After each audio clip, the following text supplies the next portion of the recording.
Greggy. Yo. What up with you? Chilling, man. We back to work Monday, getting the pop. I was watching the Sunday dinner all yesterday. Shouts out to you. My boy Bang, Fighting Words with Bang. Subscribe to both GHB. We trying to Fighting build Words it up, with Bang. man. Yeah.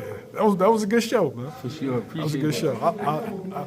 I really love the part about Big George, man. Rest in peace to him. Yeah. What was your thoughts when you heard that? I don't know, man. You hear about death every day, you might as well say. You know what I mean? But certain ones be like, even though I never met George Foreman, I never hung with him or talked to him, but it's still like somebody, you feel like it's somebody close to you because you a fighter. You know what I mean? George Foreman was a great. And it's just like, damn. You know what's crazy about death? Death is not like, it's not bad that somebody, the part that hurts you is not that somebody died, because people die every day. It's the fact that when you think about it, you gotta die someday. Everybody got a date. You feel me? So it's like, damn. When you see one of the old legends, you like, damn, like he a fighter like me. You feel attached to him, so he's like, damn. Man. You start thinking about your date, like, damn, I definitely got a date. I don't know when, but you know what I mean. So that's the thing about death. But it's always tragic, but you know what I mean. He lived a great life. You know what I mean? He touched a lot of people, whether he knew it or not. He was the villain early in his career, and he ended up being one of the good guys. You know what I mean? George Foreman was a great fighter, man. Give me your favorite George Foreman win, because I got mine. Your favorite win?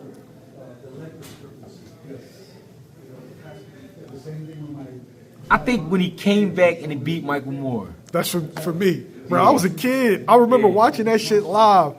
For everybody that, I watched that live. Parents' bedroom, like. Know why that's like a joint for me?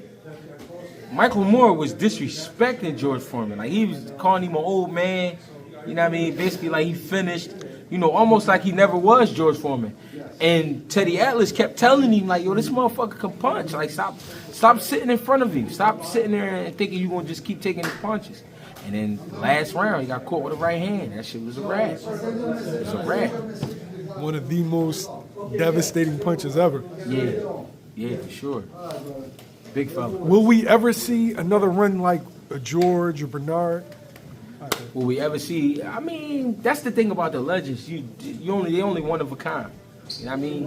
You can get guys who can punch, but go about it in that way. You know what I mean? His swag, everything about him. George Foreman was a different kind of dude, because back then he had the aura like a motherfucker you couldn't talk to. He was mean. He walked around with a German Shepherd. You know what I'm saying? He really ain't talked to too many people. He wasn't the people's champ. So, you know what I mean? It was like, and it was crazy because he had like 3 different careers. You know what I'm saying? He later on came back, won the title again in his 40s. You know what I'm saying? Then he hit him. In between that time, he was a preacher. Yeah. And then, don't forget the George Foreman group. And then, the announcer. And don't forget the most important one. Yeah. That grill money was work. long. Yeah. So if you pay attention to George Foreman, he taught you how to hustle. You know what I mean? You gotta get it from all angles. Commentating money, all that. He was getting it popping. You know what I'm saying? Can't be mad at him. Yo, looking at just his career, his body of work, the wins, like Ron Lau, like that was a great fight. Ken Norton stopped Joe Frazier. Yeah. It was like the dudes he lost to were legends. He's like, you know what I mean? So, and you gotta talk about them all like the same way, like, you know what I mean? Because they all contributed. You know what I mean? If they didn't fight, see, that's why this era gotta pay attention to the legends, because that's how you become a legend. You gotta fight other great fighters. You can't fight the number 55 guy, the number 30 guy, and then think we supposed to respect that.